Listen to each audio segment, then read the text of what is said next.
podcast. My name is Dave, and today we're going to be talking about religion, which is like a colossal part of what Empire is to play. If you're a new player, you might be staggered by how people talk, because it's part of the lexicon as well as the way people interact with the game. And we've got two people here to talk about it. Maybe we can start with Virginia. Do you want to start maybe? Kind of introduce yourself and kind of like what your involvement with the religious game is. Hi, I'm Ginnie. I play a Dornish troubadour of ambition. I am currently the Cardinal and have been Gatekeeper before. I've been playing the religious game for about 5 IC years. It's been fantastic fun. Sure. Maybe you can do the same with your experience. Sure. I'm Christina. I play Genevieve Barossa, the current Inquisitor of Pride. I've been playing this character for 2.5 years now, in character, yes. Yeah. Yeah, exciting. I mean, who wants to kind of describe what the way is in terms of religion and how... I don't want to ask a question that just is so expansive that it's impossible to answer in a question, you know, because it's like, what does the way mean to the game, or how do people interact with it is a 2-hour conversation, right? Like, basically, yes. Yeah. So I would start, and this is a little bit flippant, and I will badge that first. When PD were kind of teasing things before they released all of the wiki information before the first game, they described the way as fascist Buddhism, and that is a bit controversial and quite flippant, but it's not a million miles away from if you had to give a 2-word description. It is a religion where there is no god, there are no deities. You follow a series of virtues that lead you, hopefully, to when you die, to pass through the labyrinth more quickly. And importantly, compared to some games, it's a religion that is evidence-based. So most of what we know about it is at least based on some sort of evidence. Some of it's stronger than others. I will let Ginny give her thoughts. So I think action Buddhism is sometimes a bit easier. I think. Yeah. So for me, the other thing that's really, really good about the Way of Virtue is that it is a fantastic role-playing tool. It is built very specifically to help players do things in Anvil. It gives you incentive to act. It suggests ways of poking the game, not just as priests, but as anyone who happens to have a character in Empire.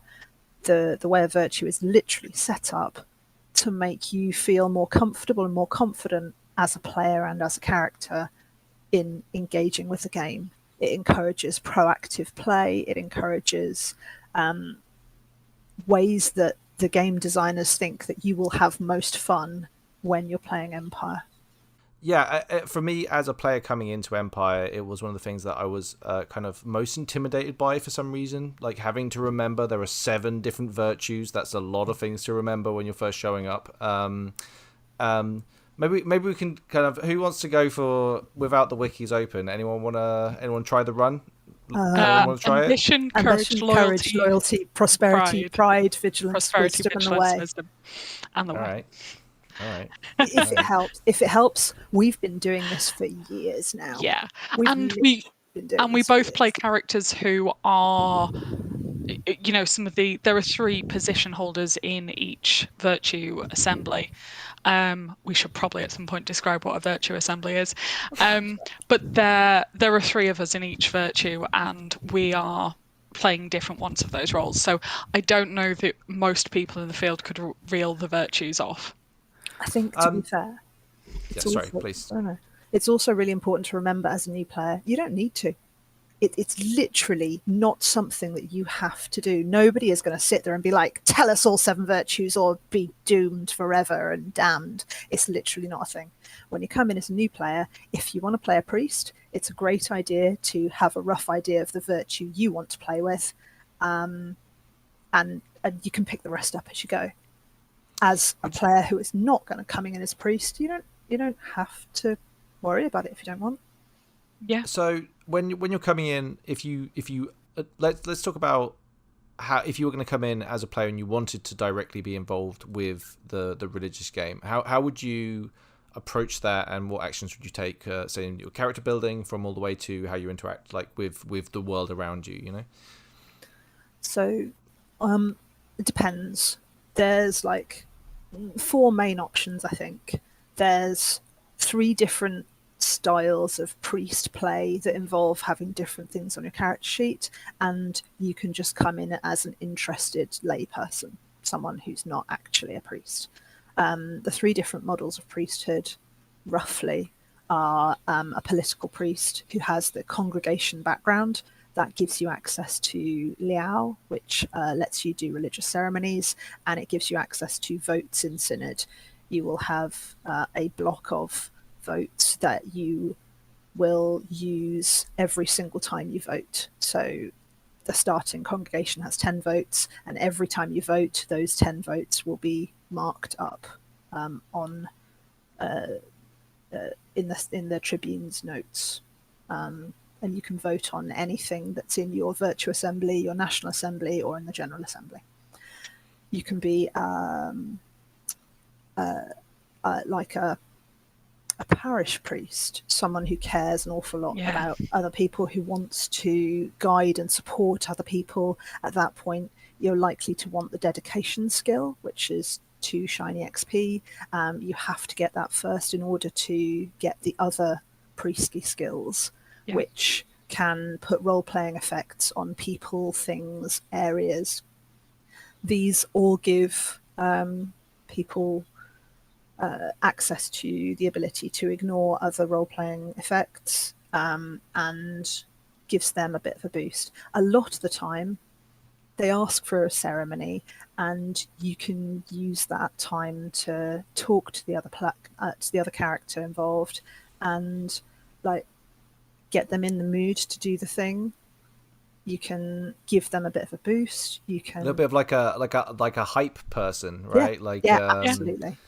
Yeah, I think that's one thing that I've definitely noticed, which is why I love this specific group of them. Because I don't have much to do with the political side of it or the voting side of it or any of that stuff. But like as a player that's separate from it, those people who are hyping us up before we go into battle or on skirmishes, like there's a very bold example, a very obvious one, but these happen all over the field, and it's they do great work, especially when they start.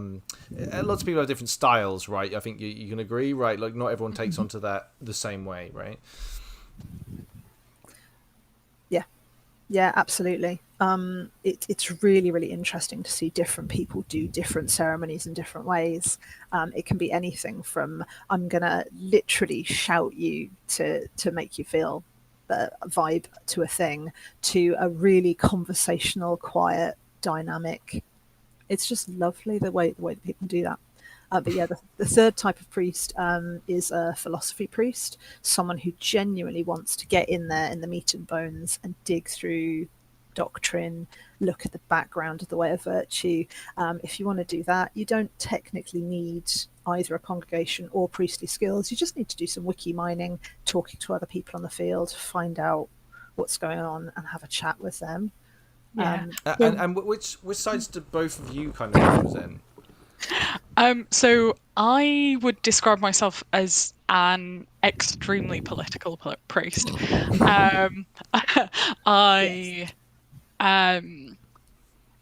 The thing we decided to focus on is that you can, by passing a judgment through the synod, you can literally affect what citizens of the empire outside Anvil think. Particularly if you So every priest gets the ability to raise one judgment per summit. Those of us who hold positions sometimes get extra ones. So because I'm an inquisitor, I get a free one that I can use just for inquisitions. I think because that's a recognition that otherwise often I'd have to pick between doing something otherwise in the synod and doing an inquisition. So you put it up on the board. One of the tribunes will read it and check that you're not saying anything that's obviously illegal or nonsense. No, I say obviously illegal. Nonsense might not be a criteria. And then priests turn up and vote on it, and each judgment gets marked for. So if you're dedicated to a virtue, you're a member of a virtue assembly, or you're a member of the Assembly of the Way, if you're not. And everyone's a member of a national assembly. So I'm in the League National Assembly, Ginny's in the Dornish. And then we're both members of the General Assembly, which is every priest in the field, every priest with a congregation in the field. And I turn up, I read all the judgments that are posted on the wall in the hub. I note down which ones say either League, Pride, which is my virtue, or General. And I come to a decision on the things people are saying. Last summit, for instance, we had 2 that I think were obviously heresy, which was exciting. But then there's a whole range. There's stuff that's absolutely uncontroversial. There was a judgment raised that was just a statement of the tenets of wisdom, which I thought was fascinating because there were people who voted against it. And yeah, then there are things all the way down to views that are strongly against current doctrine, and everything in between, stuff that's just often you'll get people want to push a particular action. And so they'll pass a statement arguing why that action is virtuous and why people should do it. And then if it gets passed with enough votes, you'll find when the winds of fortune come out that members of the Empire decided that was a virtuous action and they went and did it. The highborn pilgrims of a few years ago were a really good example of that. And then when people are voting, so if more people vote in favour than against, that's a lesser majority. If a strict majority of the assembly vote in favour, so 50% plus 1 vote, you get a greater majority. And if you don't meet either of those, it fails. Now, things that pass with a greater majority are much more likely to create a mandate, which is one of those tangible effects. So to go back to the original question, I'm very much a political priest that focuses on pushing particular agendas, on creating statements that I think will lead to mandates and then getting mandates passed to influence the whole empire. So over the last 18 months, I see, I've passed 4 mandates with greater majorities, which is a lot. But ask me how much time I spend walking across the field and talking to people. It's basically my whole weekend. But it's a lot of game. I get to talk to a lot of people. I get to persuade people. Yeah, we have put some science behind it in terms of working out the best strategy to that. But yeah, that's the political side of it. I have so many follow-up questions, which I'm not going to delve into right now, but a lot of follow-up questions for that. But okay. Jesus Christ. Ginny, follow that. I mean, good luck. For what it's worth, I'm mostly the other 2. I love reading into the philosophy of it. I've written literally thousands of words of in-character letters and essays and stuff that I will throw out to other players who are interested, characters who I think that might like to argue with me. I will talk and debate if I have time, and I really, really love the parochial game as well. I love talking to people that I have dedicated to ambition. I love doing anointings. I love the ceremony and the process. I love building that sense of community that you can get with that, both as individual relationships and as groups, and getting that sense of virtue as something that's more than just a word that happens to be there. It's something that everyone can work towards a greater whole. I know that I'm probably, and I'm not probably talking to the right people on this, but could we quickly go over, like, in brief terms? I know it's difficult, but like, what each of the, if you were interacting with each of the virtues, like, what sort of thing would you expect from that on the field? It doesn't have to. Yeah, see, this is such a obviously I know this is a bit of a complicated question, but so it sort of is and sort of isn't. The 7 different virtues all technically have different themes, different moods. Ambition is very much pick a thing to do. How are you going to do it? Let's work out a way of doing it. Courage says, pick a thing to do. Let's work out how to do it. Screw your courage to the sticking place and do the thing. Loyalty says, there is a thing that you really, really care about. Make sure that you do something to support it. Literally, all of the virtues have some commonalities, which is, we're going to do a thing. Let's get people moving and motivated. Let's give you some focus and drive. Let us recognize the cool shit that we're all doing here, because we are the people who move and shape the empire. This is how the way of virtue works. Every single priest is going to have a slightly different take on it. Every single priest is going to be like, I want to care for you gently and move you through this. I want to vigilantly focus on all of the threats in the empire and drive you towards helping me sort them out. But every single one of the virtues, every single priest is going to tell you, do a thing, change the world. It's cool. It matters. So you can use all of the different ceremonies, which, if you want, we can probably go through them. But there's just loads of cool stuff. Yeah, I think it's interesting as well. Like, I've only the kind of the voting system that Christina was talking about is something that I've had. I want to say affect me, because it makes it sound very negative when I say it like that. But I don't know, like a non-judgmental affect me. So it's one of those parts of the game that I find really interesting, where it has dramatic effects on the game, like really huge, like nation-defining effects across the empire. And it's a lot like many parts of the empire. Like, if people knew the important decisions that other people in the field were making, they would be horrified. But they're so compartmentalized that, like, everything is dramatically changing the empire all the time. And but the virtues I find very interesting, because at a high level, there are inquisitions, right? You can commit effectively a murder underneath imperial law and potentially have a very light or if any sentence for that, because if you can justify your way through. I don't know. How do you feel about, like, generally interacting with the way and kind of what that can lead to, I guess, is my question. So there's there are a couple of big themes that Ginny's touched on. Action is a big part of the way. Another one is a couple of the different tenets say in different ways something to the effect of, virtue teaches us to build others up, not tear others down.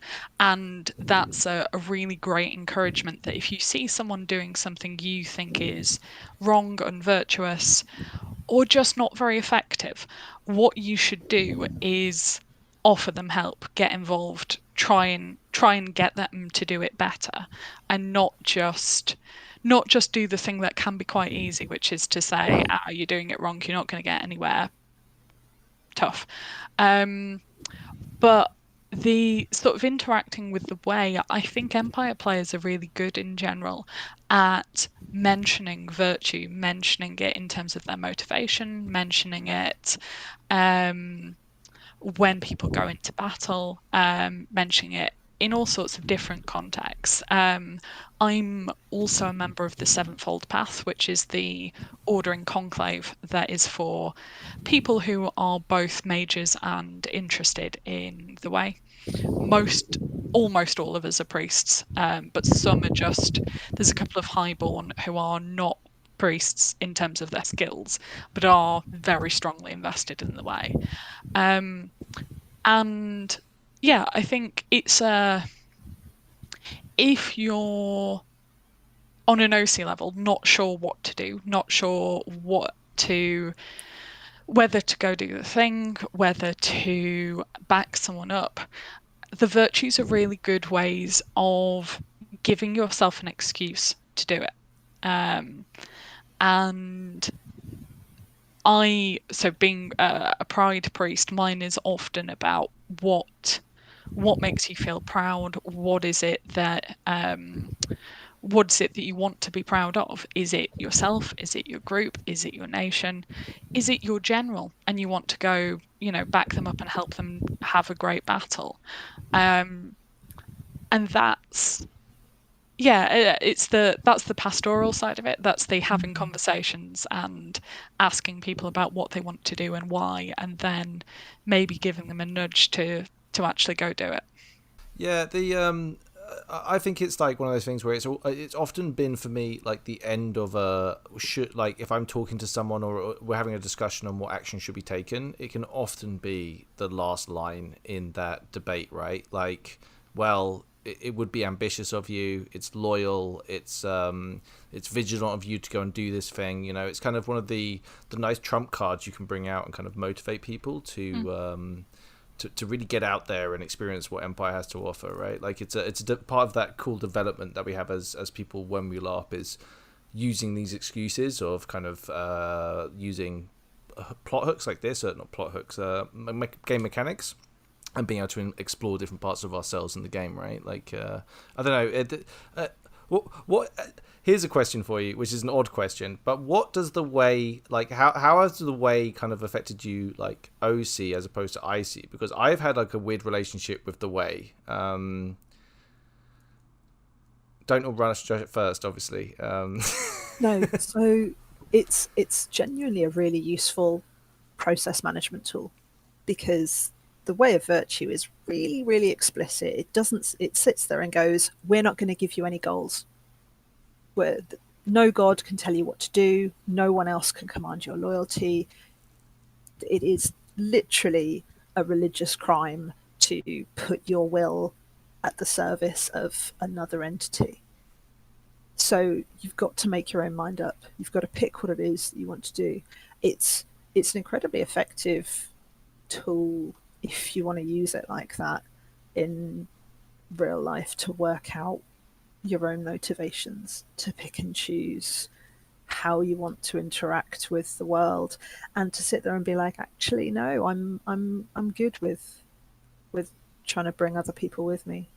They deserve it too. We are, all of us here, in a situation where we'll try and make the best of it and try and bring other people along with us, because why not? Mm. How about you, Christina? The path, while I've been playing this character, has definitely correlated in my actual life with me getting a lot better about not talking myself out of doing things, not talking myself down, not talking other people down. And I don't know for sure that that's down to playing a priest, but certainly I spend 4 weekends a year and a lot of the run up to each event thinking about virtue and encouraging people to be proactive, to get things done, to make a difference. And my partner often says that you feel roleplay feelings with your real feelings. It's hard not to spend so much time talking about something and it not have at least a bit of an effect on your thinking. I think it can. A lot of the people I enjoy role playing with are those people who seem to take that kind of proactive, get things done thing to heart. And they won't always succeed because, there are lots and lots and lots of people in the Empire field all trying to do different things. And sometimes you'll get stuff done and sometimes you won't. But it's the kind of the push to try, I think, is really important. I think you just touched on a really important point there, which is something I'm learning. Let's say I'm learning. This is to understand failure is okay, right? Like actually, the game that you had doing the thing is actually really really fun. I can't really talk about it at the moment, but there's like really like very active stuff in game that gives me a great amount of joy, and a lot of it isn't going well. Do you know what I mean? Like it's the challenge and rising to it, and even if it comes to the end, like at one point I did think that we had the thing had gone beyond our grasp and it was all over, and there was like a nice handshake moment there. Well, we gave it our best shot type thing, and then I kind of, oh shit, like we got one more chance at this. Let's just try it, right? Like what's the worst that could happen? And it came through. So, but that's a really good lesson that I think I've learned from, I've learned from the way. Like I'll be direct about it. The other thing is that ever so often when I'm talking to my Empire friends about not anything related to LARP stuff, I will ever so often bump in a virtue in there, and like it's like a cheeky little nod, but like it's usually like, yeah, that's a fair point, right? Like I don't know whether you do the same or not. There's all of the virtues have like 5 little sayings that go with them. They all fall on similar lines. But ambition sits there and is like, it's better to try and fail than fail to try. It's literally a thing. Just do it. What's the worst that can happen? Because you didn't know how to walk once. You never get good at something unless you're bad at it first. There's also a lot of things that you sleepwalk into at Empire, where like because you're motivated to go and do a thing, you end up doing something that you wouldn't necessarily think you could do, but you kind of have to do it if you want to achieve your aim at Empire, right? And be that, I think public speaking is a big one for this. I think going around and introducing yourself to people you don't know, there's lots of stuff to do with this that we all surprisingly don't do that much of in real life, right? Like how often do you have to, depending on your job and what you do, going around and introducing to strangers and trying to get them to do something for you is quite difficult, right? Like it's not necessarily something that we all do and are trained to do. So hard skill, very much so, right? It was deeply entertaining. At work once, they were like, do you want to go on a course to do some public speaking training? I was like, yeah, absolutely.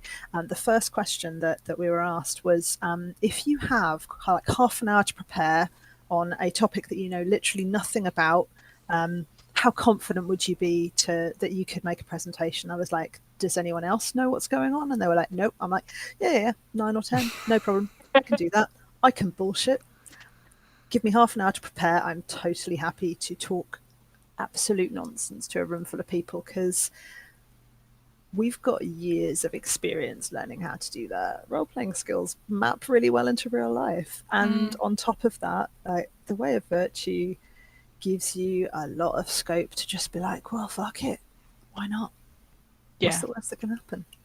Yeah, it made me smile you saying that, Ginny, because a job interview I had a couple of years ago, they literally said, here is a 2-page brief on a topic. You've got 15 minutes in a room by yourself, and then the person who's interviewing you will come back in and you'll have to present a couple of minutes on this information.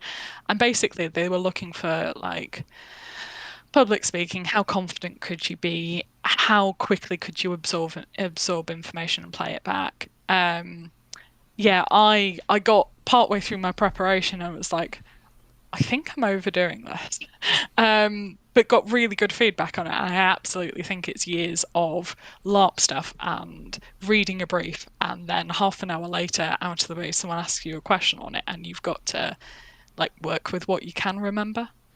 I think like the what's interesting about the Way is it's really flexible. It's crazy flexible. Like if you want to make I could argue a point from either side really easily with the way, and repeatedly do it, right? Like there's no, you can come in it from so many different angles of how you, not even how just the virtue itself, but how you view the virtue and how it directly affects what you're talking about at that moment. Okay, just as a philosophical point, because it's something that I've played around with, and I'm just kind of curious just to kind of float it out there, because the listeners have only listened to my bullshit on this hypothetical. Okay, so there's a nasty nation that has slaves. Okay, we understand that it's very unvirtuous not only to keep slaves but to be a slave, because you can't live a virtuous life while being a slave. Okay, okay. Let's get through the question, shall we? And then, so then I sail over with a ship full of weapons, and I incite insurrection, and I give all of the slaves weapons, okay? And then they rise up, and they are severely crushed by their overlords, and it's a massacre, okay? Like they're butchered. Now, is that a success or a failure in the eyes of the way? So, here's where we have fun. Like, the way of virtue as a process isn't an outcome. What was the intent? What was the process? What was the outcome? You get to think about all of those bits. What did you mean to happen? If you're that's the whole point in a clemency defense. If you've tried everything else and the only thing you can do is this thing to make the thing better, then it might be a crime, but it's not a sin. Yeah. We, in extremis, we can do this. On top of that, and separately to it, we also, we're going to move on later, I have no doubt, to the difference between humans and orcs, which is embedded in the game, which is something that is quite difficult in a lot of ways. But if you're playing a human character, humans reincarnate. Death is not a thing that you have to be scared of as an absolute. We have absolute, empirical, in-character, categorical proof that people come back. Death is not the end. And you were saying earlier that a slave is unvirtuous. A slave is not unvirtuous. A slave has had their capacity to have virtue taken away from them. When you arm them, they're given a choice.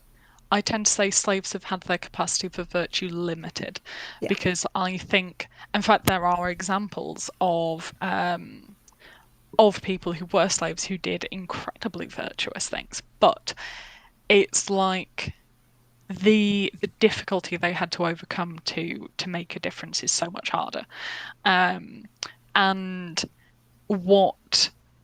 So I think that free will is really fundamental to the way. The ability to decide on your own actions and follow that through.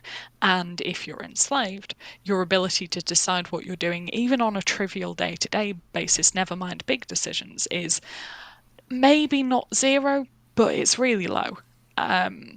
So like that action you sort of talked about hypothetically, like, is that virtuous or not? I mean, I'd say my personal take, and I will say up front, there are probably dozens of possible answers on this.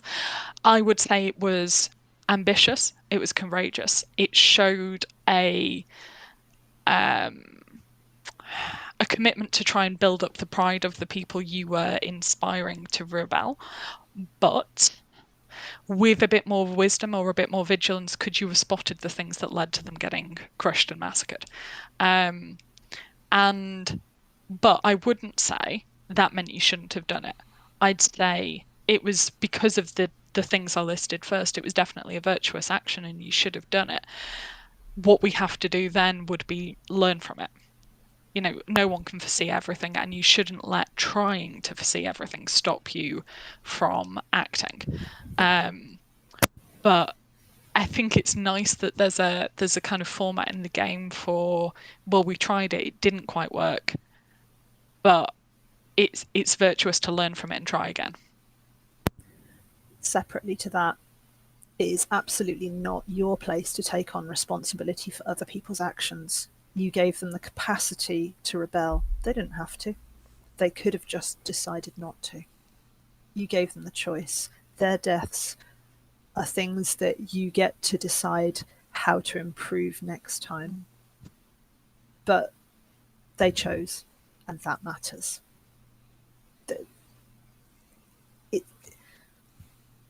Generals command their armies into battle and soldiers die. Every time a general gets back a report on how many soldiers they have in their army and it's lower than it was before, what that means is people have died. But those people are soldiers and they have chosen to be there. They have chosen to take part in this Outer Empire. And, we can froth on this for ages, but No, you know, I liked that. By the way, obviously it's a really problematic question. If you don't go to Empire, these are questions that might come up, right? Like legit might come up on the field, yes, right? Like if it seems yes. crass or in bad taste, that's part of the game. However you choose to interpret that is your own business. But what I liked about that conversation was that's a lot like how it is on the field, right? Like if two priests are talking about a thing, that's like. I think one thing that people struggle with, especially when you're just reading a cold wiki, is to kind of get a full understanding of exactly how a conversation can go, and some of those might be quite challenging towards your opinion, especially if you have a very specific outlook on the world and are trying to do this one thing that means too much to you.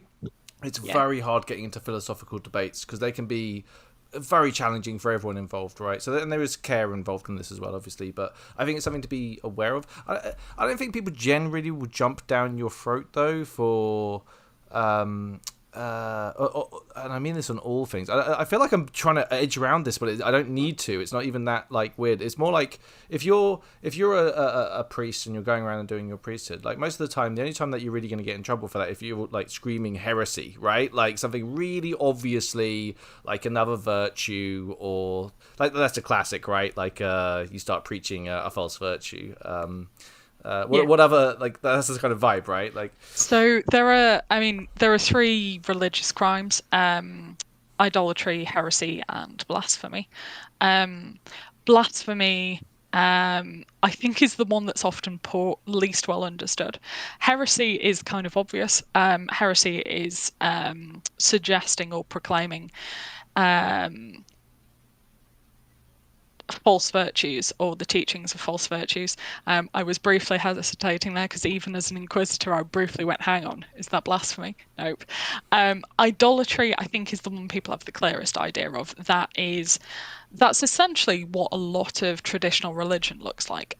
Praying to gods in our world in Empire, often praying or idolizing Eternals are one of the most kind of common subjects of idolatry, and those are the ones where you absolutely will get people jumping down your throat. And a person who shall completely remain nameless said in luckily a conversation with just me, but I'm friends with them in character, so I'll explain how I handled it. They went, yeah, when you go in the Hall of Worlds to talk to gods. And I essentially went, stop. Firstly, I'm an inquisitor. I normally would be a lot harsher on this than I'm going to be. But for the love of virtue, please never say gods again. And then had a conversation where I explained it, keeping in mind my OC knowledge that they are relatively new to Empire. And I thought the way to handle that was a kind of pastoral conversation about here is why we don't say that, rather than immediately rushing to the hub to raise an inquisition against them. I think, the other thing about interacting with priests is quite a lot of the time, a lot of priest players are not going to go out and look for specific things unless that's their game. And there's not a huge number of priests who'll do that. Quite a lot of them will be either inquisitors or part of Vigilance Assembly or things like that. But if you have concerns and you go to a priest to talk to them, you're essentially buying into some level of that conversation. I think it is also really important to recognise that every player everywhere gets to tap out. If something is uncomfortable, out of character, players aren't always going to know that. So absolutely, please, if something is hitting on buttons, stop that part of the game, move away from the subject. You're allowed to do that. Yeah. Yeah, 100%. Right. Like, I think that's one thing that's unfortunately you develop over time as a LARPer, which is annoying because I think it should be reiterated again and again to new players. But it's just like, if you're not having fun, just Yeah. you can be polite, you can not be polite, you can just leave yourself from the situation, not have to explain yourself. Like, it's entirely your own business, right? So yeah, very important. I make it sound like religion is the only thing that LARPers can get really hard out having a chat about, right? They'll argue about pretty much anything if you leave them in a room long enough, right? Yeah. Yeah. Shall we move on to so lineages? Do they have any special things about them? And then maybe we can move on to non-humans. Nope. Lineages are human to all intents and purposes, regardless of what High Guard says. No. So, High Guard as a nation have, as part of their brief, if you choose, you can lean into being racist about lineage. It is a thing that the game designers wrote 12, 15 years ago. I don't think it's particularly aged well, but for the purposes of doctrine, for the purposes of priesting, a Naga is a Briar, is a Draugr, is a human. They're all of them humans for the purpose of Way of Virtue. Yeah. I think sorry. Please go ahead. Yeah, there are a variety of opinions in the field about lineage, but mostly, to generalize, you will find that people outside of High Guard generally think that there is no difference between the soul of a plain human and a Naga or a Marrow, or I think that the people I know who are priests who are lineaged sometimes roleplay around the differences between some of the roleplay effects of particular lineages. So, for example, Naga, who quite like sort of lounging, enjoying their creature comforts, and that can, if taken too far, get in the way of the sort of call to action of the way. But it doesn't have to. And the best way to stop it doing is to go and find yourself a friendly priest who can do anointing, and that gives you a spiritual source of strength that helps you resist those kind of roleplay effects. Do you need a referee for an anointing, or is it just something you can just bust out whenever you want? Do you have a limit on how many anointings you can do? How much liao you've got. So most, if you are a priest with a congregation, the resource you receive every downtime is liao, and a tiny amount of money like everyone else does.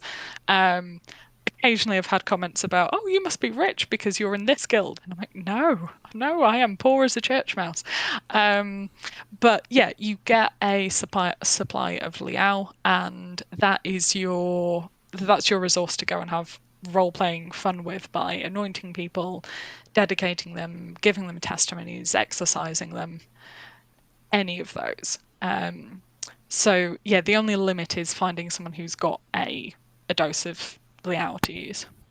That's for anointing specifically. So for a lot of the other effects, you do need to go to God and check them in. If you're dedicated, then you need to go and register that with God with the details of the priest who dedicated you. The priest should give you their PID, and that should cover it. If you want to create a hallowing, you have to go to God and get a ribbon for it. Could you just tell us what a hallowing is? A hallowing is a religious aura on an object specifically. It will last for a year. Whenever someone is actively holding or using or engaging with that item, then it will give them the role-playing effects that will be listed on the ribbon that they have available. What you can also do is give them a really cool name. So each individual item that is hallowed becomes a ribboned item, and then it has a name on the system, and you can call them whatever you want. And it's just really I've heard of some pretty ridiculous hallowed items over the years. Admittedly, yes, some of them get odder than others. Yeah, yeah. So you've got just to kind of finish off the set, you've got anointings, which are people, hallowings, which are items, and consecrations, which are areas.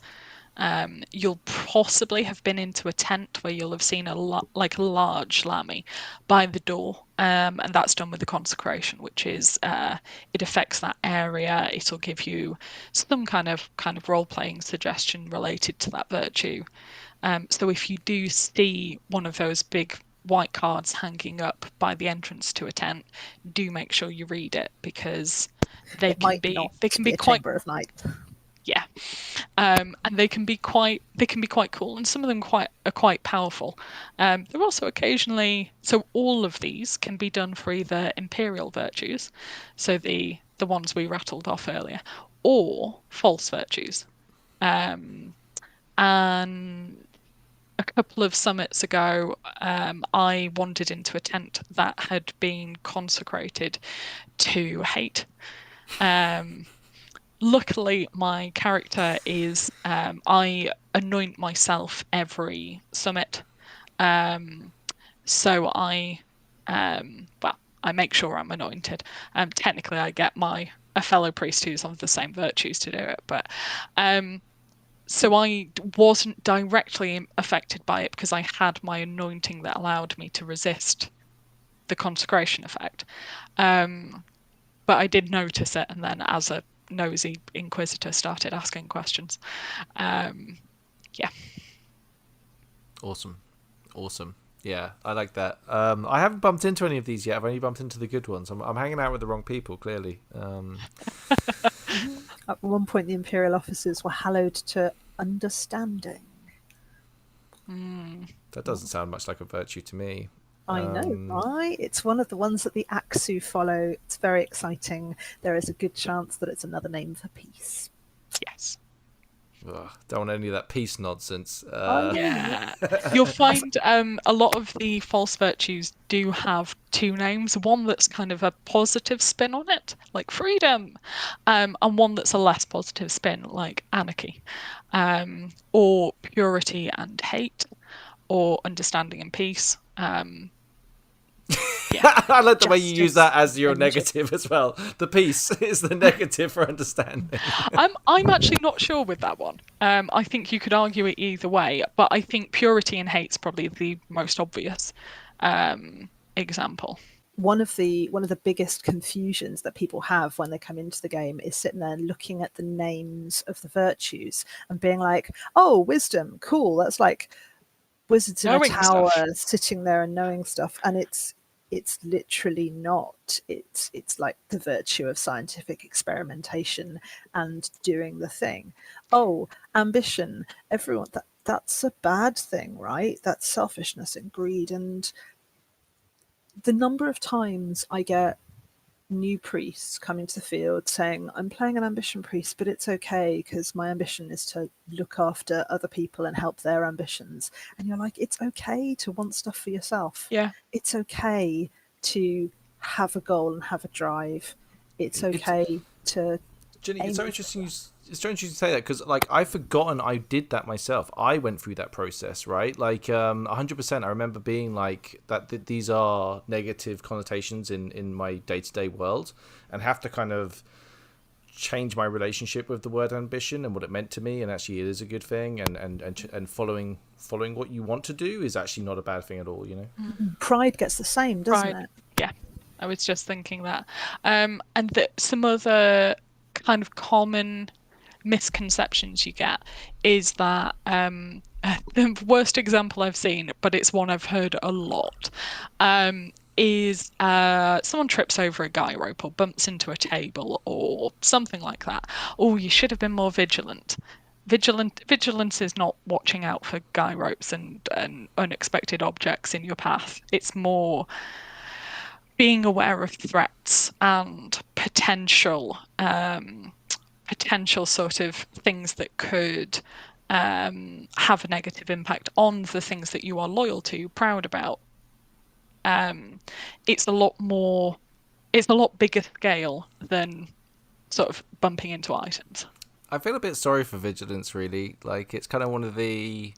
Like, I think, and how the virtues are written on the wiki is how I generally think people approach the game and in their priority list, which is starting at the top with the most people of their most priority is ambition, courage, loyalty, vigilance, way down there, pride's above that, I think, on the wiki, and then prosperity and wisdom, I think. Wisdom's definitely the I think bottom. they're in alphabetical. Yeah, oh, that's order. right, because vigilance is way down there. I am right, yeah. Yeah. So it's vigilance, then wisdom is the bottom two on the list, and I think that's maybe I'm just talking about myself here. Maybe I'm just like self-calling myself out here, but yeah, I definitely think I went in that kind of line down alphabetically.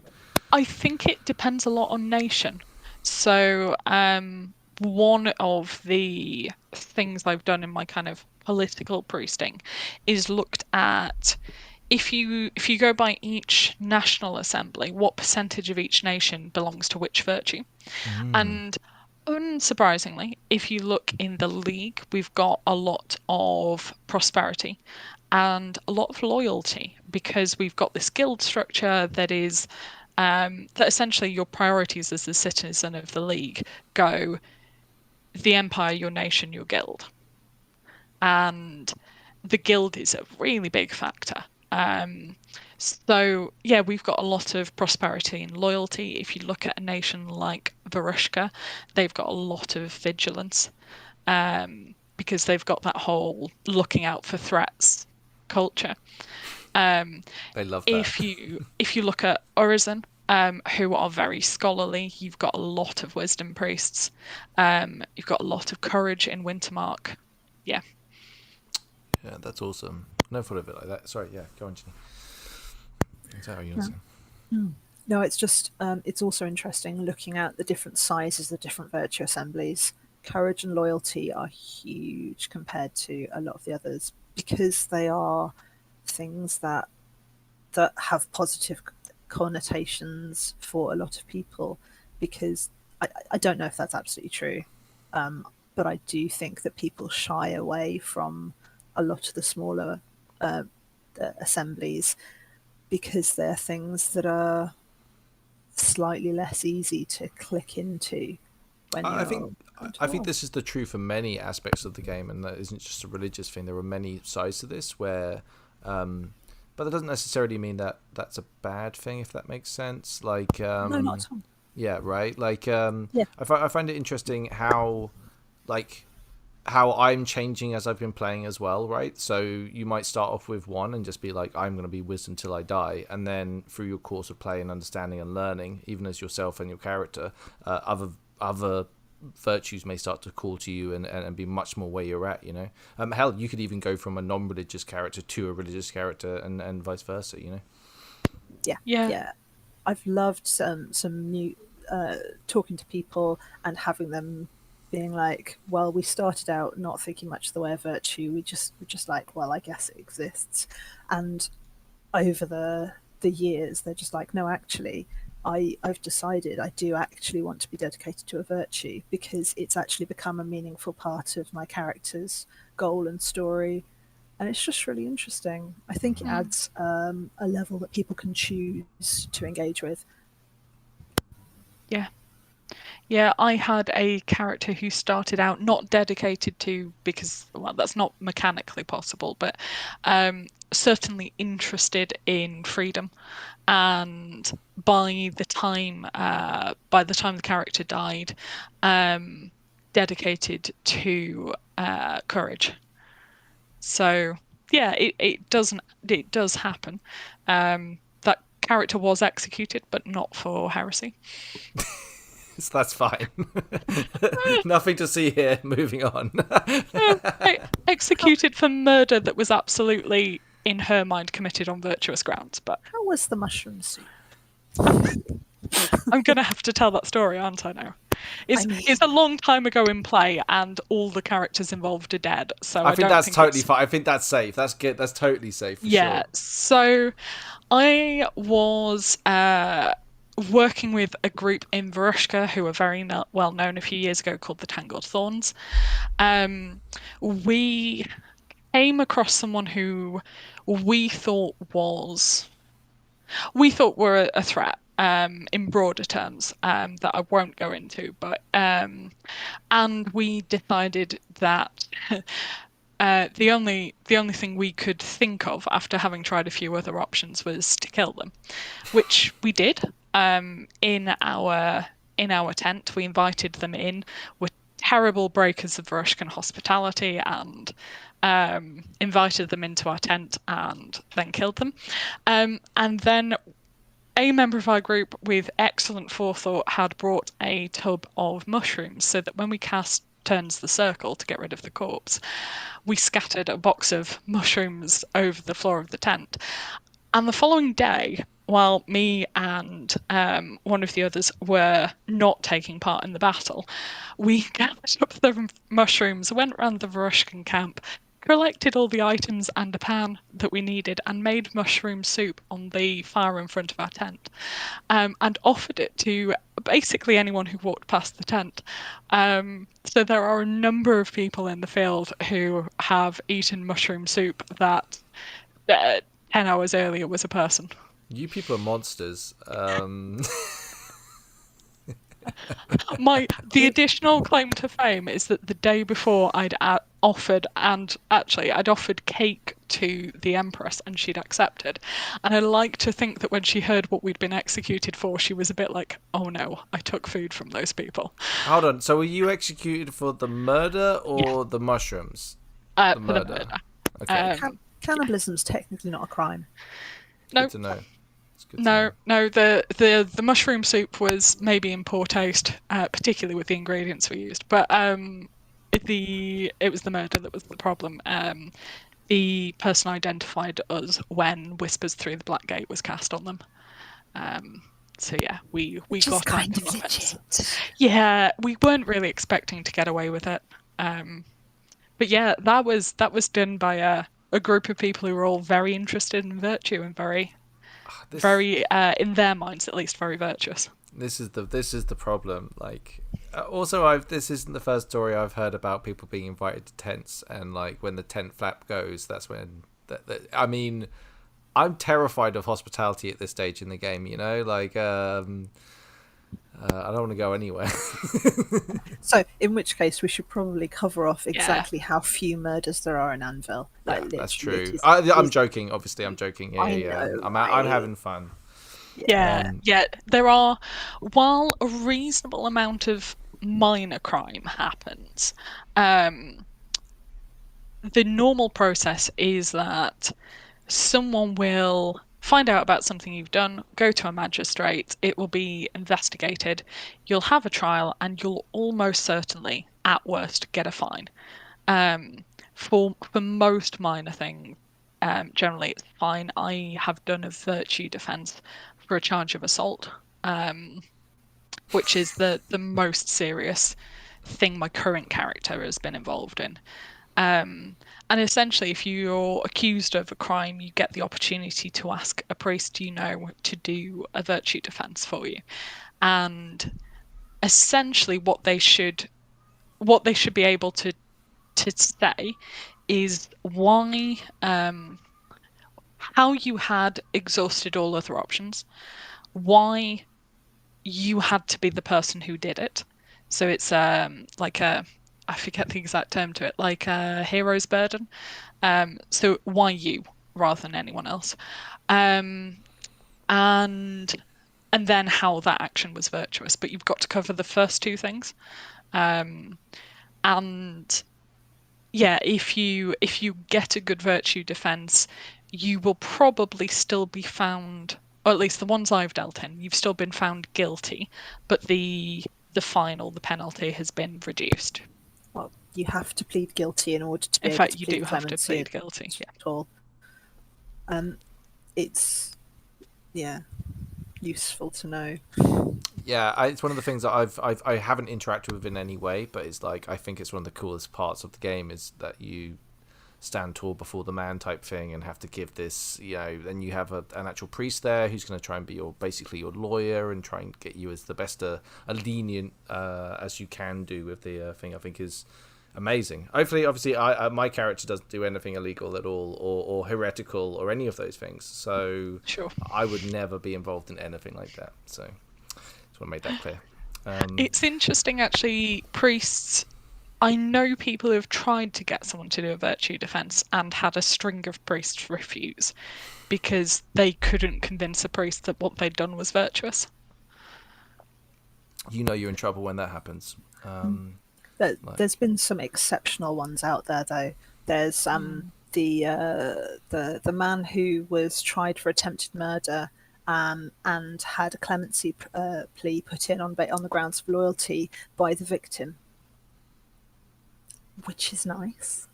There was the treason case where again clemency was pled on grounds of loyalty. The murder case, which was pled on grounds of vigilance. It's really, really interesting. The court records have quite a lot of the details kicking around. I think that it is, reassuring to know that both crime happens and when it does happen is dealt with in a way that is fun for the game. There's two reasons that imprisonment isn't an option, and one is because it's a really, really boring thing out of character, and two is because it's a sin under virtue. You can't take away someone's self-determination by imprisoning them. Yeah, I think that's awesome. Shall we finally get on to, if you've been listening at home, get to the difference between humans and non-humans when it comes to the way. Let's pull your bootstraps up, everyone. We're going in. It's going to be a rough one, but we'll get to the other side by the end. Who wants to start? So, you should have an orc player for this, but you've got us, so we'll do what we can. The orcs have changed doctrine. They are the first people to change doctrine since Nicovar. We have two new doctrines, thanks to them, defining the status of the orc soul and what happens to them after they die, saying that they can cross the howling abyss and that virtue helps them do it. Orcs don't reincarnate, but if they are capable of crossing the abyss, by whatever qualification that means, their voices can be heard as ancestor spirits to those orcs who come after them. This is a very different attitude and a very different aspect to humanity's reincarnation. The continuity of the immortal soul is very different to maybe when I die, if I've done something cool enough, memorable enough, virtuous enough, then I will be able to speak to my descendants and other orcs who come. It's a different kind of immortality, and it's difficult. So for the past umpty years, orc players and some human players, characters, have been working towards ways of saying that orcs are actively part of the Empire. They are capable of virtuous thought, bearing in mind that one of the doctrines says very, very specifically that humans are the greatest of all creation. Again, this is something that was written out of character like 10-15 years ago, and in character, if anyone is interested, there is some historical research that's just come to light recently on that. I encourage you to read it on the wiki rather than have me half-assing it. Yeah, I think a lot of this stuff is it's for obvious, very real world stuff. It's really problematic. There are different, I have, I like to play around with a whole, but not play around, it just sounds awful when I put it like that. I like to experience very intense, thought-provoking roleplay. That's just something I like to do. Empire has a lot of that surface. You kind of, it's, on the surface you wouldn't be able to tell it's there, but if you read any of the wiki and start digging into anything of any interest whatsoever, be that in the military game, political game, religious game, whatever game you have, you're going to find deep pockets of problematic shit, basically. It's part of the game. It's fun seeing players overcome these certain aspects to things. it raises interesting points. It's important to remember that it is a fantasy setting. If these are things that are going to really deeply trouble you, then there are other games, is what I would really say to that at the moment, right? Like there's a whole plethora of stuff out there. I think this is one of the dangers with a fest LARP, which is that I found on smaller LARPs it's a little easier to control some of these more problematic type plots and storylines and what players can do with them. Fest LARPs have a big limitation that you have to deal with a lot of people, and you're going to come with everything that comes along with that. So yeah, there are themes I would be willing to deal with in a game of like 30 people where I knew them all, that I wouldn't think were a great idea for a game of thousands like Empire. I think in PD's defense about Empire, I think all of those problematic areas, at least that are coming to mind now, are opt-in. So if you choose to play a lineaged character in Highguard, you're opening yourself up to that, but it's very clearly badged on the wiki that is a common attitude in Highguard. Yeah. We had a big thing in Navarre recently, which was the kind of like I think it was a religious vote, whatever, synod vote that had changed the relationship between Navarre and Briars. It was kind of built into the cake, and there was a lot of plot going along with it at the time that abruptly ended. And I remember like a lot of players were kind of jarred by the sudden flex in that when players on both sides had kind of chosen to engage in that storyline. And I remember that just had like a lot of emotions on both sides of it, that both sides felt really justified in their points of view, which was very contentious. And this isn't me coming down and saying that either side is right, by the way, because I don't want that shit at all in my life. But like it's interesting when those kind of things rub up against each other. For me personally, like I said, though, I tend to have a bit more of a kind of like a higher tolerance for stuff than some people, I would say. I don't know whether it is on a massive scale. I don't want to say I'm above or below average, but I enjoy playing those sort of aspects. I think it is important to understand, though, that, like I said, you are playing a game, and when there is a large enough abstraction layer, you can deal with some stuff that can, if you boil it down to its absolute fundamentals, is real world. In the many layers of stuff, it is probably not very real world relevant and can actually be quite insulting to people that are affected by those. If you do want to say this one thing here, which is in a fantasy setting, is the same as this thing over here, which is a very real world setting, can often come across as very tone deaf and as ignorant as the opposition, right? So it's complicated. Yeah, I think the interesting thing with orcs at the moment is the stuff about paragons and exemplars. So there have been recent judgments in Synod that have essentially said orcs can be paragons, can be exemplars, regardless of the fact that they in fact, no, I'm right about one of those and not about the other. Can be. Gosh, which way around is it, Ginny? They can be exemplars. That's but the one. Paragons are considered to have moved past the labyrinth, and orc souls don't go through exactly. So that's been really interesting because a lot of the debate has focused around the fact that orcs can't be dedicated to virtues. But of course, not everyone who is an exemplar is dedicated to a virtue. So it's been an interesting point of discussion. How far do the differences between human and orc souls extend? And there are really strong viewpoints on both sides. There's also been a recent change that orcs are now going to be able to become members of virtue assemblies, which I think will be really cool.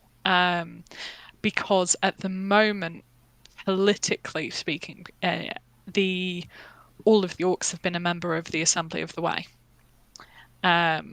which essentially means that you've got one nation that massively dominates one virtue assembly, and then you've got none of that nation in any other virtue, which I absolutely expect has skewed some decisions that have been made.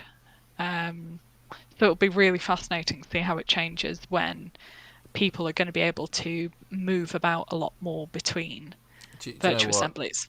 The orcs that I know, they will double down on not dedicating and just be like, it's really interesting. But this is one of the things that's always good to bear in mind, though, that the game is constantly changing, and like rather large changes, right? Like some things out of nowhere, like huge things can very much happen, and that can come from.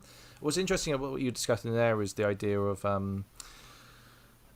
all these different bodies that make up the empire, right? Like all these political bodies, and then having something so affecting one nation, whatever political system that be. In this case, we're talking about the religious one, but that being heavily set against one nation as the orcs is kind of an interesting dynamic by itself, right?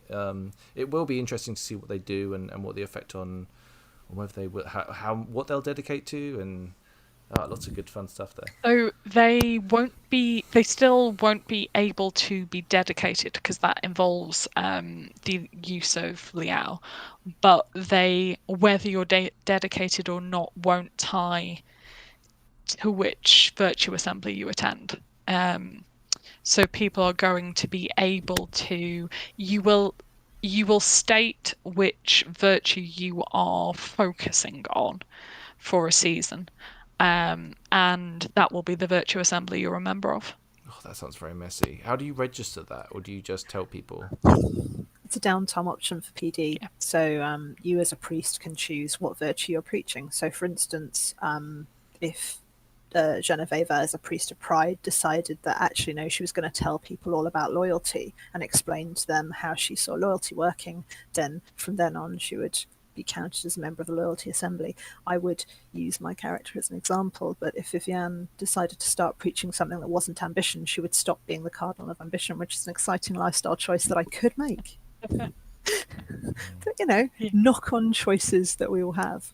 But yeah, I am super, super interested in seeing if any human characters want to take up the same option, because I think that's going to be really, really cool to see people move around and be able to say, well, this is my personal journey, but it doesn't have to be the journey that I'm telling other people about. I've had one character from Navarre talk to me saying, well, I think that my particular path through the dance follows this virtue, but I want to be able to talk to people about all the virtues, so I want to be part of the Way Assembly, and I can do that now.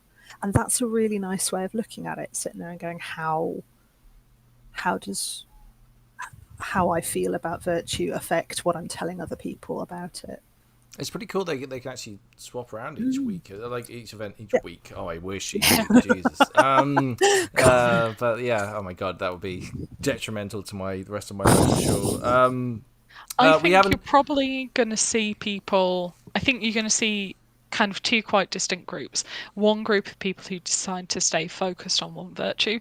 I suspect that will involve basically all of us who hold any of the positions in an assembly, because trying to say come next year to the Pride Assembly, hey, re-elect me as your Inquisitor, but I've been off doing loyalty for the year. But I think you're going to get a group doing that, and I think a group who'll move around a fair bit. I also expect you'll see a few people who are like that Navarre priest, focused on a virtue, but will spend a few seasons moving around and then go back to the virtue they're focused on. I like that idea on an RP level. It's cool thematically for a priest to go study different understandings of their religion and then return to their order effectively. It's quite cool narratively, you know. The other thing that you can do is the other way around. Sit there and saying, well, this is my virtue assembly, this is what I preach. I'm going to be rededicated to a different virtue because that's part of my personal journey. But I'll stay preaching what I've always preached because that's what I'm used to. That's the message that I'm good at giving. And I think that's also a super valid way to sit there and be like, how do I want to change up my character? Cool, I can literally dedicate myself to a different virtue. See what that feels like. We haven't talked about cardinals yet. Shall we have a bit of a chat about cardinals and how you become a cardinal and what cardinals do and all of that shebang? Sure. Strangely enough, that's a conversation I've had a number of times. So there's 3 different formal positions within each virtue assembly: the cardinal, the inquisitor, and the gatekeeper. The gatekeeper has the capacity with the other gatekeepers to decide who to hand out some of the doses of True Liao to. However they choose to do this is down to the Council of Gatekeepers. All the civil service wants is a bit of paper with at least 4 of their names on, saying who they're giving it to. And what does the rest of it is and while we're complete. here, what does True Liao do? It's basically supercharged Liao, but so it can be used for any of the standard effects that you would have. You can hallow something with it, you can consecrate an area with it, you can anoint a person with it, and so on and so forth. If you do that, you get massively improved outcomes that will last forever. The most notable recent use of it in that way was 2 doses of True Liao being used to consecrate the walls of Holberg, which has had to wisdom, which has had a massive impact on Holberg and how it looks on the world. The statues in Urizen that were dedicated, that were consecrated, literally stand there as a beacon, keeping the Druge out. That they can't go near it. It's really, really interesting. There's active game mechanics about it. But the thing that is most common about it for its use is for True Liao visions or past life visions, where which is the super enhanced version of dedication dreams, where you will literally get a little like half-hour roleplay scene just for you and your guide priest about something that relates to something. In principle, it could be literally anything. But in principle, it is something the plot team have put together based on what they can find out about your character. That's dope. That's awesome. Yeah. That's really exciting. Yeah. Okay. Cool. And how do you become a gatekeeper? It is Cardinal's choice. Oh. Okay. Literally, cool. That's it. Whereas Cardinal Inquisitor and Cardinal are votes of their assemblies. So it's quite different. And you'll sometimes get kind of pairs of gatekeepers and cardinals working together for quite a long time, and then the cardinal will change, and not all the time, but sometimes you will then see a change in gatekeeper because the new cardinal wants a different approach or wants a particular person to do it, or obviously, politically speaking, someone saying to someone, vote for me and I'll make you gatekeeper, is absolutely an option on table. Yeah. Sometimes it works out better than others. What do cardinals do? You're freshly done. You're a cardinal, stepping out into the world. Fancy new hat on. What are you doing? What's the plan? You can do whatever you want with it. Basically, like every single position in Empire, it is what you make of it. The only explicit things that you get out of it is the ability to put statements into the Assembly of 9, which comprises the 7 virtue cardinals, the Cardinal of the Way, and the Throne, and to vote on those statements. Sorry, is that a cardinal of the throne or the throne itself? The throne itself. So that would be empty right now. It is empty right now. We have an assembly of 8 currently. Interesting. I know lots about the game, by the way. I've only been playing it for like loads and loads of years, so that's fine. But that's and I never stopped for a second and was just like, oh, it's about the way, but why are there 9 of them? It never crossed my mind. Never even crossed my mind. Hilarious. Yeah, and they have like meetings. Like I'm an ambassador, so I kind of needed to talk to them. Might potentially need to in future, which I shouldn't talk about now. But I just need to check. Where are you an ambassador for? Just asking. One of the naughtier nations is all I'll say. And they're going to be. I've got a list of ambassadors that I do actually want to talk to. Oh, so we almost certainly have to talk. By the way, like 100%, we have to talk. Like I'm without so even in. knowing Yes. anything else. Like, yeah, we're probably gonna have to have a conversation. Cool. Yeah, it's kind of one of those funny yeah. things. Like, and this is kind of what this is why I lead on to this, not just to kind of endlessly narcissistically talk about myself, but like the Cardinals of the Way are a really good. They're a political body that are good to go and talk to. You can seek wisdom from them. You can ask their advice on stuff. If it's related to their kind of world, then make them work. They work for you. Remember, people, go find them out and get answers out of them, because that's their 100%. job, right? Yes. We don't have formally convened meetings set by the civil service. So what we do is stick a note of the times that we'll be meeting on the synod notice board, with a list of whatever other meeting times people feel like putting on there. We, at the moment, the Cardinals usually meet at 9:00 on a Friday evening for an hour, and usually around about 3:00 on a Saturday, and usually around about 1:00 on a Sunday. These are, again, player controlled, so they might well change. And what we'll do there is, I mean, technically it's whatever we feel like, but we'll pull together an agenda that is like, here is all of the stuff that we think that Synod should meddle in. Here is all of the stuff that we think that maybe Synod could do with meddling a little more delicately in. And yeah, try and politic that way. It's really good fun.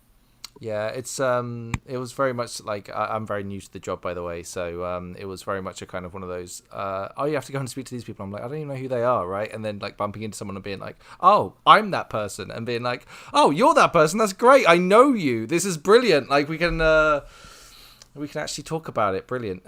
Like kind of fall your way to victory, basically, is how I like to approach diplomacy and work at Empire. Right. Yeah. It's have we missed anything? Have I missed anything? Are we missing some piece of this puzzle of religion that that we haven't talked about? I'm curious. You said earlier you had a load of questions about politics and synod. Yeah. What did you say? You it's when you ended what you were talking about, and you added like a couple of caveats onto what you said that were like, hold on one second, what do you mean by that? And I can't remember what they are now. I talked about voting and greater majorities, lesser majorities. About having campaign for them. I think the last thing I said is that that's it. I just remembered. Come up with some ways to be scientific. Yes, that's the one I want to talk about right there. Like, how would you even? Oh man. So is it effectively like Twitter or Facebook? Right, you do all these posts and you want to get as many likes as you can. Okay, like I should caveat this first with.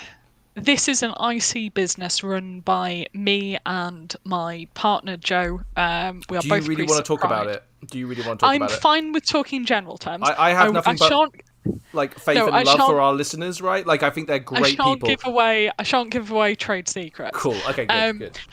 It's worth saying that I work in project management, focusing on projects to do with changing culture and behaviour in businesses. Joe works as a regional trade union official and has stood as a councillor several times and even as an MP, though didn't get elected. So we come from we've got some very kind of set views and experience on how you influence people.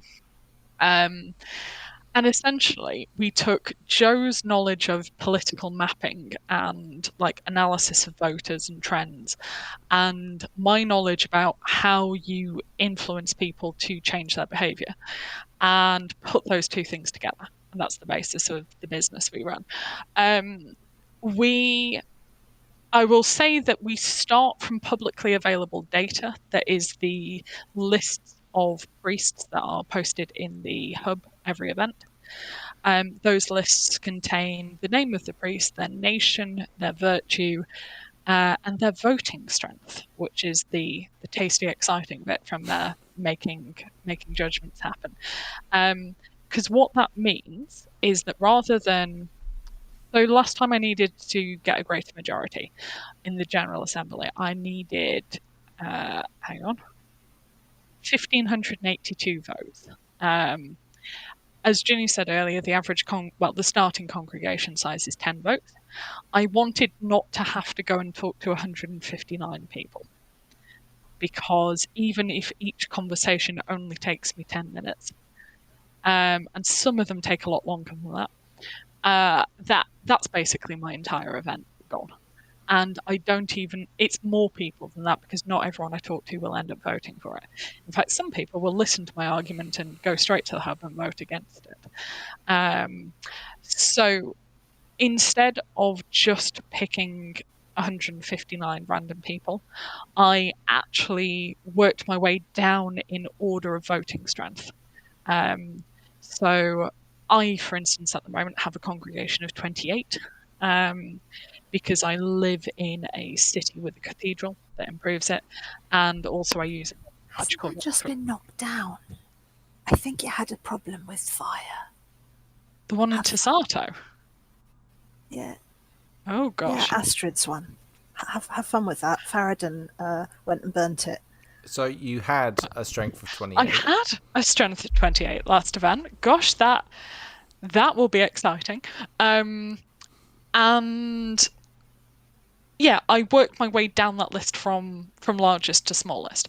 My aim is to get round to everyone, but at least that means if I don't get round to everyone, which is kind of going to happen just because of the number of people, at least I've targeted the people where I will get the most votes for each conversation.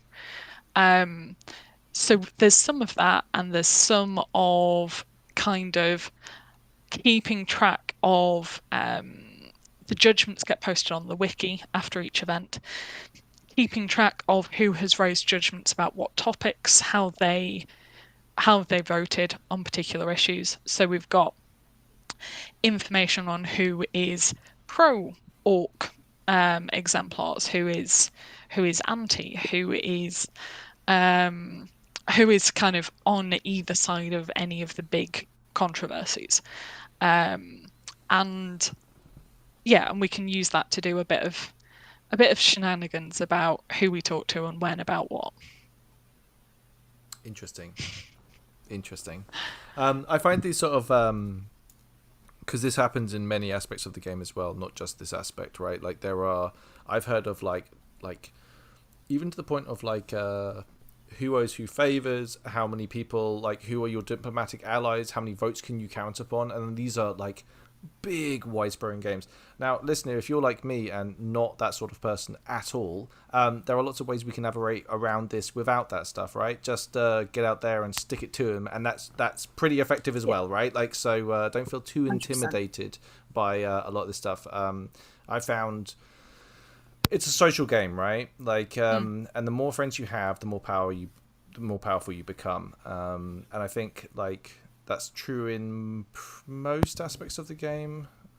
I think maybe one or two exceptions you could maybe argue. Maybe. No, friends are OP. It's literally a thing. Yeah. Everyone says that. Friends and cardio, I'm told. And kids. If you want to make money, send kids out with anything at all to sell. Anything at all. Give them whatever you want. They'll come back with money. Yeah. But yeah, this is where the three different types of priesting comes in. To be a political priest, absolutely. If you want an impact, then you will need to maneuver and think about what that looks like. Do you want to just work within your virtue? Do you want to work within your nation? Do you want to work on the General Assembly? Those are things. If you want to be a pastor or priest, you can ignore all of that, like literally everything, and just sit there and say, what matters to me is the relationship that I build between me and the people around me. If you want to be a philosophical priest, you can literally sit there and be like, well, I mean, sure, I could write statements all day, or I can talk with a group of people about what I think doctrine looks like and what it means. And maybe at some point we'll come to a conclusion and say, okay, we think this doctrinal change is needed. And then we'll talk to a political priest and say, go, can you make this happen? Yeah, Thanks. It does. It seems very much like they flow into each other, right? In a circle, right? Like they all kind of lead onto each other. And this idea of like the philosophical game, I find really interesting. I'm not much into the deep dive wiki stuff, but I feel pretty confident even now that I could learn a great deal just through having conversations in the field. If you just I went really there hope and so. and this is something I did in a different way, but I was sure it works exactly the same way for learning about the way, is come up with a position, take your position out into the world, have that position tested, change your argument because you've been tested in certain ways with the effective arguments that have come against it. Use those arguments next time you go out, and then you will eventually find a really solid basis that you can actually be pretty solid on against most people. You may still come across people who are going to absolutely gazump you with like some knowledge bomb way back from the wiki, but most of the time that they might overstate that, or it might be not as relevant to the stuff that you've already talked about, right? So don't feel too intimidated. Learning it is kind of part of the fun of the game, right? Yes. I have never yet known a priest character who will sit there and someone say, "Can you talk about the game that you want to play?" And they'll be like, "No, I don't want to do that."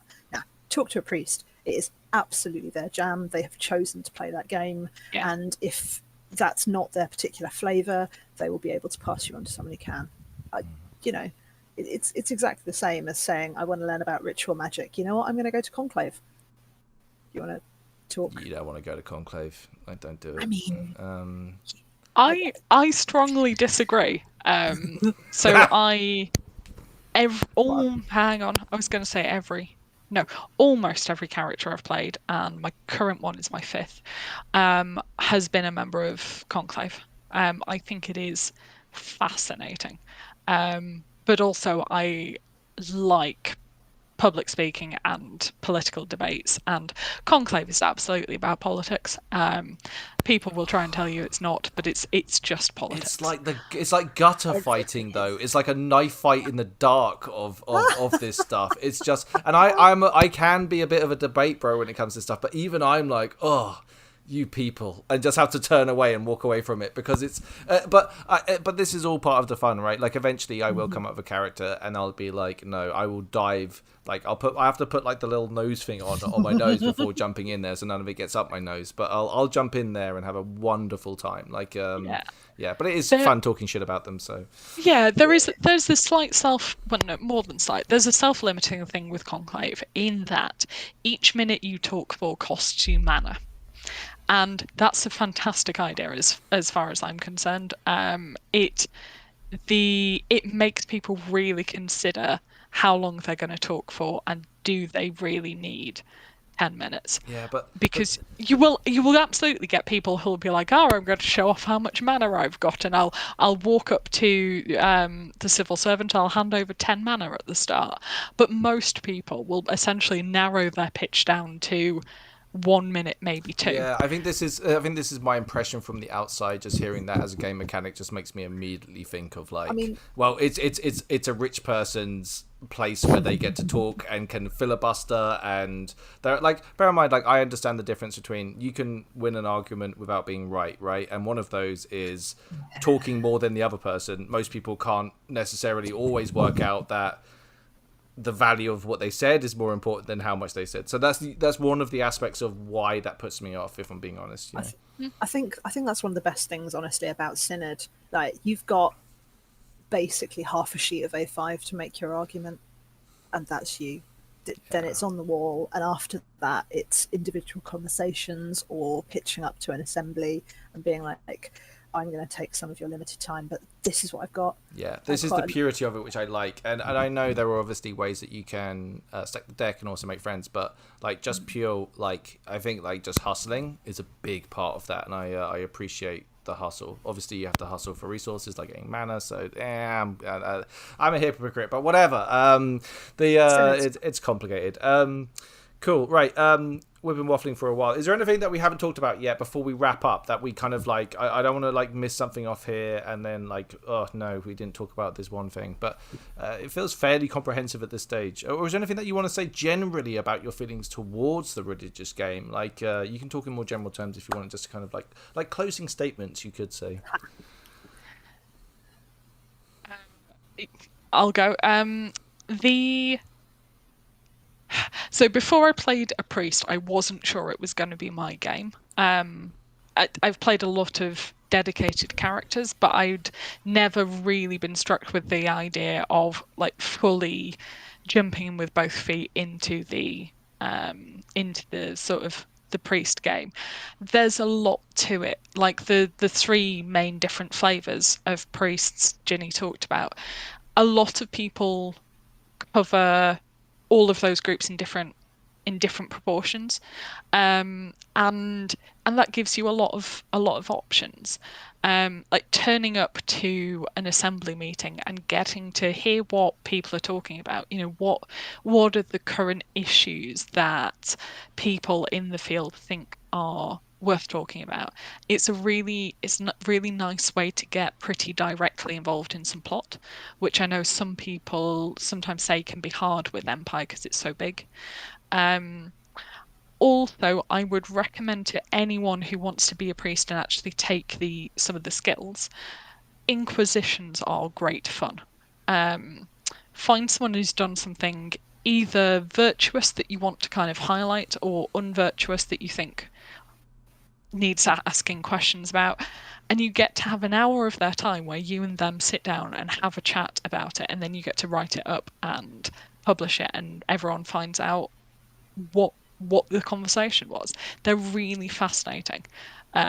Essentially, I get to sit down with people and say, tell me about your character and why you did this and what your motivations were. And it's really good fun. So yeah, that would be my kind of highlight of a little bit of the game. I think not a lot of people get involved with. Nice. Yeah, I haven't. Obviously, my character doesn't do anything wrong that could get himself an Inquisition. But I look forward to it if it ever does potentially happen. Not that it will, because I would never do anything wrong. So, Ginny, your turn. I'm going to give you a super practical couple of points, which is mostly if you want to play a priest and you are uncertain of anything, go to the hub. The big table in the middle of the hub has the Synod Tribune sitting around it. If you ask for the Synod Tribune, they are the NPCs who deal with voting, Synod, putting statements up, getting yourself elected to positions, all of that. They are absolute fonts of wisdom. Please do go and ask them questions. That's literally what they're there for. They're super lovely. Likewise, part of the wall on the hub is the Synod section, which includes lists of all of the names of different priests of different assemblies, so you can get a name for people if you want to find out where you've got. There's also a notice that's got a list of different times and places for Synod meetings, because these are player controlled. PD don't create that, so there's a player created resource that just means that you can find out where to go if you want to look for particular priests and particular things. Yeah. Broadly, anyone who wants to play a priest would love to talk to people who want to play priests. That's the game. It's fun. Don't ever be afraid of eating someone else's time. Just have a chat.